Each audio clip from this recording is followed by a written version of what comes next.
Sveiki, dabas draugi! Pavasaris ir klāt un ir īstais laiks dārza kopšanas darbiem.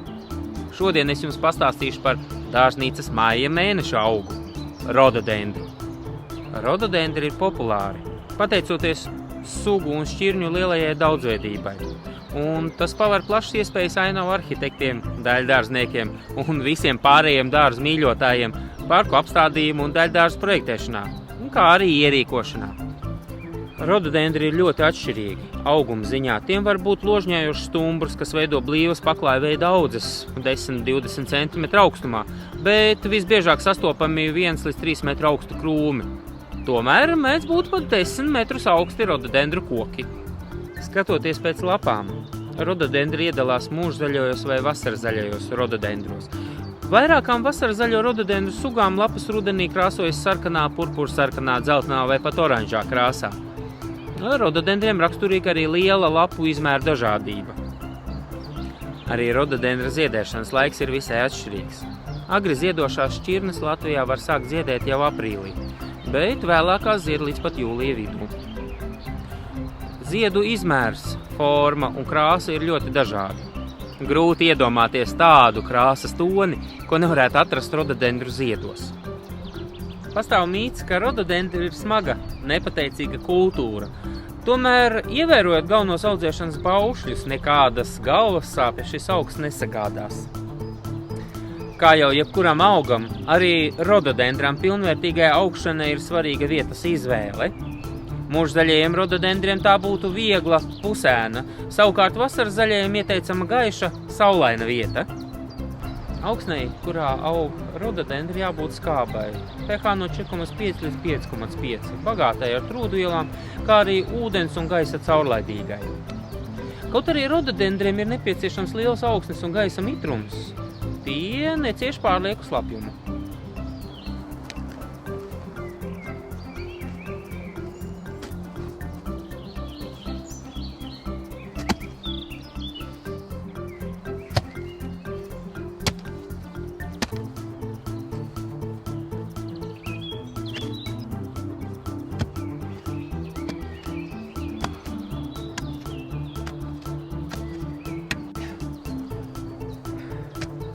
Stādot rododendrus, bedru vajadzētu izrakt 2 reiz lielāku nekā sakņu kamols.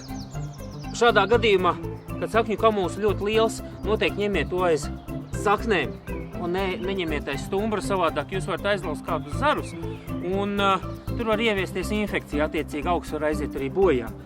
Ievietojam augu bedrītē, tā ir mazliet pat dziļu. Jāatcerās, ka rododendrus nedrīkst stādīt par dziļu, drīzāk labāk seklāk. Ievietosim augsni. Augsni jāsamaisa attiecībā 1:1 ar svagnu jeb sūnu kūdru.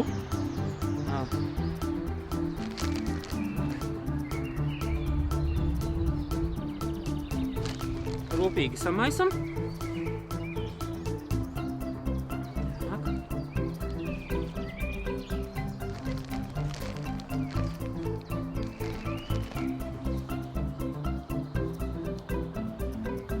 Pārbaudīsim, kas mums tagad. Nu, re, dziļums jau ir labāks, vēl mazliet.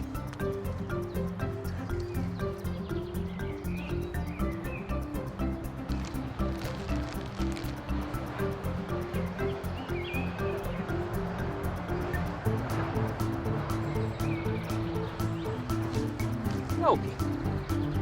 Atlikušo zemi, kas ir samaisīta ar pūdru, ieliekam gar auga sāniem, gar sakņu kamola sāniem. Un nospiežam. Nevajadzētu to visu nospiest pārlieku stingri.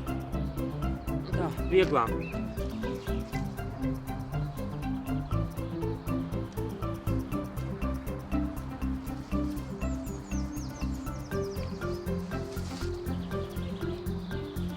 Tad, kad augs iestādīts, vajadzētu izveidot ap viņu nelielu valnīti, lai aplejot ūdens neaizplūstu projām.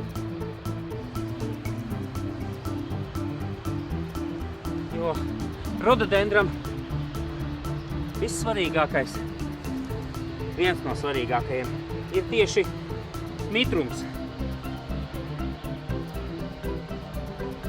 Tak, nu ko, valnīts ir izveidots. Varam arī apliekt. Tak. Salējam bagātīgi.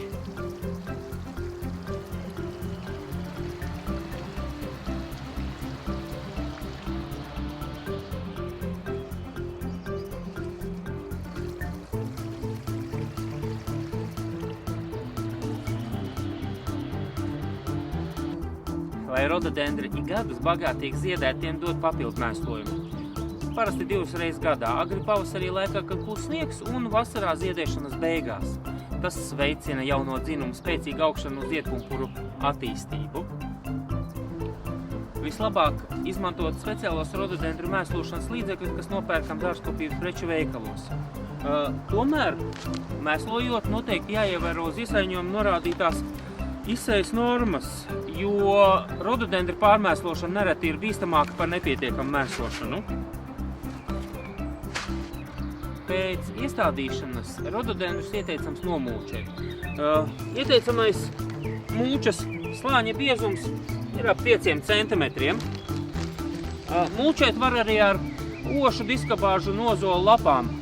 Tas var arī būt lapu skuju komposti, satrūdējušas zāģu skaidas, priežu, egļu koku mizu produkti, piemēram, tā pati mūča, ko es arī šobrīd izmantoju.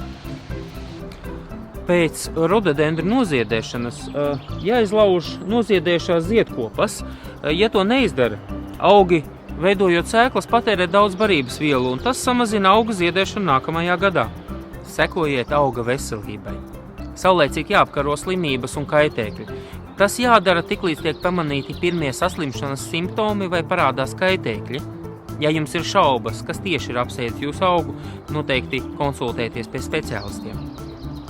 Īsi pirms ziemas iestāšanās vajadzētu atcerēties bagātīgi saliet mūžzaļo rododendru stādījumus, lai tie pirms pašas ziemas uzņemtu maksimāli daudz ūdens un ziemošanas laikā, kad salā ūdens necirkulē pa augu, tie neizžūtu.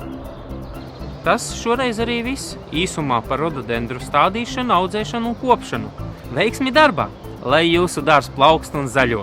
Tiksimies atkal nākamēnes! Atā!